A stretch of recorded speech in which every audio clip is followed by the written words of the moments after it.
तकरीबन बिल्कुल 100% ये दुरुस्त बात है कि बलूचिस्तान को पसमानदा तो रखा गया है पर पसमानदा है नहीं।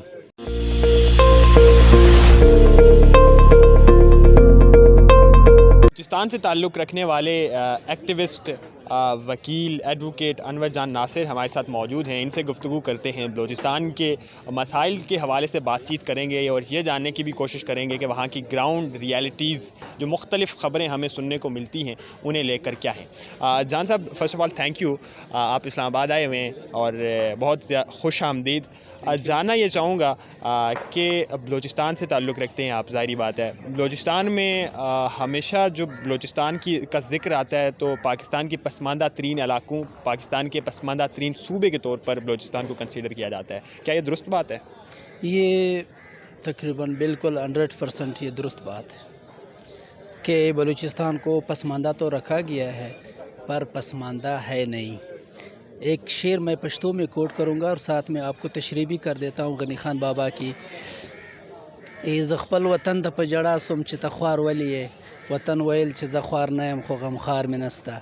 इसके उर्दू तर्जुमा कुछ ऐसी है कि शायर अपने मुल्क के बारे में, अपने इलाके के बारे में कि आप इतने ख्वार बदतर क्यों है, तो अपना मुल्क उसे कहता है कि मैं ऐसा हो तो नहीं पर मेरा कोई गमख्वार नहीं है, मेरा कोई केयर करने वाला जी।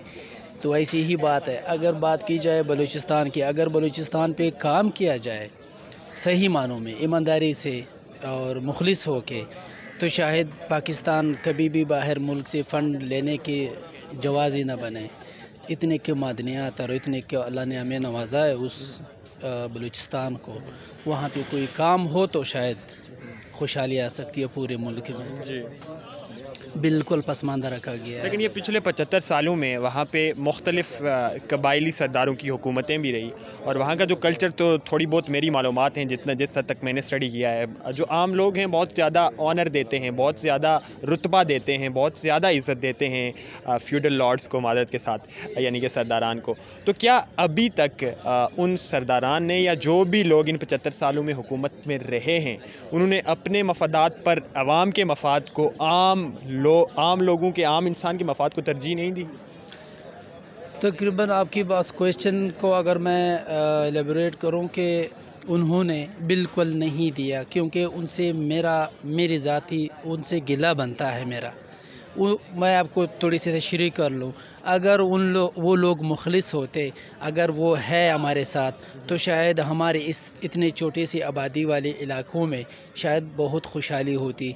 मेरे अपने हलके से 2 सेनेटर, MPA और MNA है, लेकिन पिछले 5 सालों से 1000 लाख का काम तक नहीं हुआ। क्यों ऐसा है? और अगर आप बात करते हो इस बात की कि वहाँ के आवाम की गलती है कि वो किसको सेलेक्ट करते हैं, इलेक्ट किसको करते हैं, तो हमारी इलेक्शन भी दुरुस्त नहीं है। मुझे सिलेक्शन लगता है कि हमारे इलेक्शन नहीं है वो।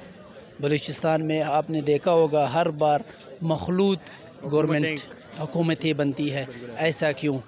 और अभी आने वाले जो वक्त में हम देख रहे हैं तो ANP और मौलाना साहब के जो टेन्योर, वहाँ पे बाहिमी गठ जो है वो अभी होने वाला है। अच्छा खान साहब, जब बलूचिस्तान की, चूँकि पिछले दिनों एक आपके जो चेयरमैन सेनेट हैं उनका ताल्लुक़ भी बलूचिस्तान से है, पाकिस्तान के जो चेयरमैन सेनेट हैं सादिक संजरानी साहब, उनके मुतल्लिक एक ख़बर आई थी और वो स्कैंडल था करप्शन का।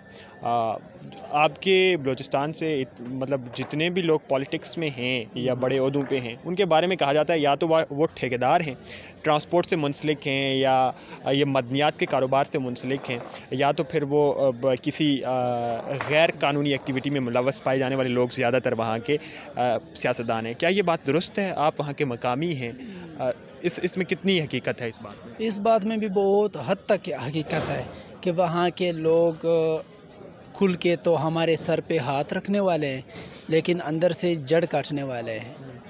और क्राइम्स की आप बात करते हो या करप्शन की बात करते हो, अगर करप्शन नहीं होती तो हमारी कौमी फ़ंड जो है वो कहाँ जाता है, सूबाई फ़ंड कहाँ जाता है?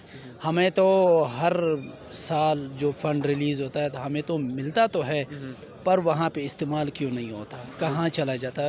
تو اگر آپ کرپشن کی بات کریں اور وہاں پہ حساب کتاب کی بات کریں کہ شاید کوئی نہ بچ سکے. اچھا خان صاحب, آخری سوال کی جانب بڑھتے ہوئے آپ سے پوچھنا یہ چاہوں گا, بلوچستان کا جو عام آدمی ہے, جو بلوچستان کا عام انسان ہے, جو عام بلوچی ہے, وہ سیاست میں کیوں نہیں آتا؟ سیاست میں آنے کے لیے میرے مطابق موجودہ پاکستان کے حالات کے مطابق سب سے علم تو مسٹ ہے. وہاں کے لوگ ان پڑھ بہت ہے. وہاں کے لوگوں کو یہ نہیں پتہ کہ میری ڈیوٹیز کیا ہے اور میرے رائٹس کیا ہے. اگر میں آج رائٹ کی بات کرتا ہوں تو میرے پاؤں مجھے دکھا دیں گے کہ آپ غلط کر رہے ہو. انہیں یہ نہیں پتہ کہ یہ ہمارا حق ہے. ہم ووٹ دیتے ہیں, ہم کسی کو الیکٹ کرتے ہیں, تو اس الیکشن کا مطلب کیا ہے؟ ہم ایک اسمبلی میں بھیجتے ہیں کہ ہمارے دکھ درد کی وہاں جا کے بات کرے, ہماری بیماریوں کی وہاں جا کے بات کرے, ہماری ضروریت کی وہاں جا کے بات کرے. ہر بندہ تو اسمبلی نہیں جا سکتا, نہ ہی اپنی بات کو وہاں تک پہنچا. تو اگر آپ الیکشن کرتے ہو, الیکٹ کرتے ہو, تو ایک ایسے نمائندے کو الیکٹ کرے کہ آپ کے دکھ درد کی وہاں جا کے اسمبلی میں بات کرے. ہمارے الیکشن میں ہمارے الیکٹ ممبروں کی آج تک میرے عمر اگر 30 سے 35 28 سال جتنی بھی ہے, میں نے کبھی کسی کو اسمبلی میں کھڑے ہوتے نہیں دیکھا. ایسا کیوں؟ تو ہمارے الیکشن جو ہے وہ تو میں نے پہلی بات کی کہ وہ ہماری الیکشن نہیں سلیکشن ہے. سلیکشن کے ذریعے لوگ سلیکشن کے ذریعے ہی آ جاتے ہیں. مخصوص اور ہماری ایک علاقے کی بات پہنچانے کے لیے اس بندے کو تو پڑھا لکھا ہونا چاہیے, وہاں جا کے اس کی ہر زبان میں بات کرنا جانتا ہو. لیکن ہمارے ہاں ایسے ایم پی اے بنے ہیں جن کو اردو تک نہیں آتی. کیسے یہ پاسبل ہے؟ کیوں یہ پاسبل ہے؟ اور میرے ساتھ کیوں؟ میرے بلوچستان کے ساتھ, میرے پاکستان اور میرے بلوچستان کے ساتھ ایسا کیوں ہو رہا ہے؟ ایسا ہی ہوا کہ ہماری اسمبلی میں اردو اسپیکر نہیں ہے, ایم پی اے. پوری اسمبلی میں معذرت کے ساتھ ممبران کی تعداد تو نہیں جانتا, لیکن اس میں کوئی دو رائے نہیں ہے کہ وہاں پہ جو اردو اسپیکنگ لوگ ہیں وہ بہت کم ہیں. اور اس کی جو بنیادی وجہ ہے وہ خان صاحب جیسے کہ بتا بھی رہے ہیں کہ وہ اردو سے جو وہ لا تعلقی ہے. چونکہ عام لوگ جو ہیں وہ تعلیم حاصل نہیں کر پاتے, اور جو اسمبلی میں منتخب ہو کے یا خان صاحب کی بقول سلیکٹ ہو کے جو لوگ آتے بھی ہیں تو وہ فیوڈل لارڈز ہوتے ہیں, سرداران کے بیٹے ہوتے ہیں, انہی کی نسلوں سے ہوتے ہیں. اسی وجہ سے جو ہے وہ بلوچستان ترقی بھی نہیں کر پا رہا. بہت شکریہ خان صاحب آپ کے وقت کا. Thank you very much.